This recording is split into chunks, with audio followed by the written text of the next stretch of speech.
भारत के नए शहरियत कानून की मुखालफत करने वालों में बहुत सारे आम अफराद के अलावा मुख्तलिफ सियासी जमातें भी शामिल हैं और इनमें कांग्रेस पार्टी भी एक है। इस वक्त सीएए के मुद्दे पर बात करने के लिए हमारे साथ कांग्रेस के सीनियर लीडर और member of parliament doctor Shashi Tharoor मौजूद हैं। Welcome to Voice of America doctor Tharoor. Thank you very much. There seems to be a deadlock over CA in the country right now. The protesters are refusing to back off, and the government is also refusing to dilute its stand. So, as the main opposition party, what is your stand? How do you view this deadlock? We certainly reject the CAA. We think it's extremely bad in principle to begin with.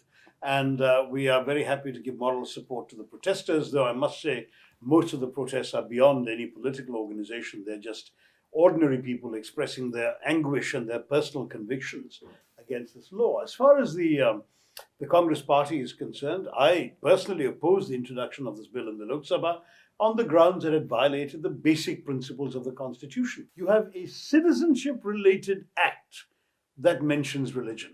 And to me, that is so fundamentally violative of what India is all about. Our freedom struggle had divided not on ideological grounds, not on geographical grounds. It had divided on one simple principle. Should religion be the determinant of nationhood? And those who said that religion was their identity, that was the idea of Pakistan, they created a country called Pakistan and they left India.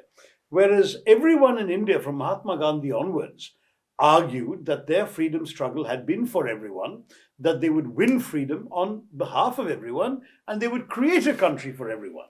And the constitution written by the likes of Dr. Ambedkar and many others reflects that foundational principle. Now, for the first time, you have a citizenship-related act that mentions religion. Now, in a country like India, where 65% of the population is undocumented, how do you expect some poor person in India to do so?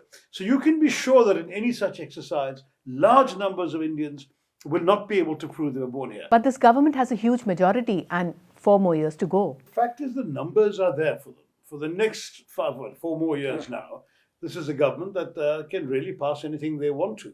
But what the public protests have demonstrated is that they'll have to reckon with the people. See, the notion that democracy is about elections every 5 years and that each election settles your complete freedom to do what you want for 5 years is now openly challenged.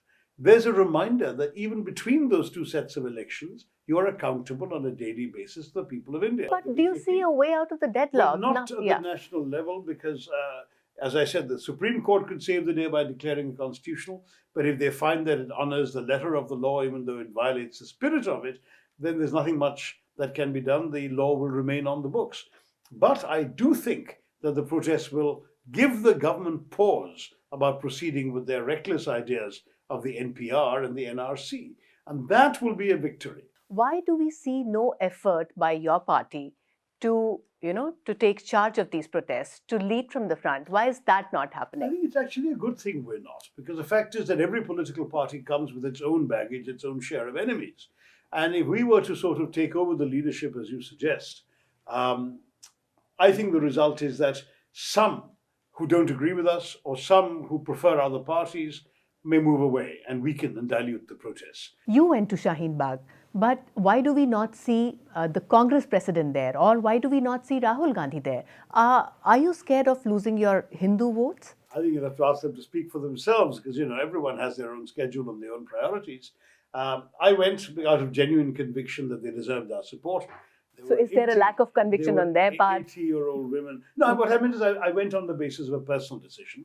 I Okay. didn't go because my party asked me to. But did the party support your decision to No to one be has at? critiqued it, and certainly nobody has told me you shouldn't have gone. So I'm assuming implicitly that many have indeed applauded, privately in particular. But as I say, it's a good thing we don't hijack what is a genuine popular protest into a party political exercise. Dr. Tharoor, thank you so much for talking to us. Thanks. Thank you. Thank you.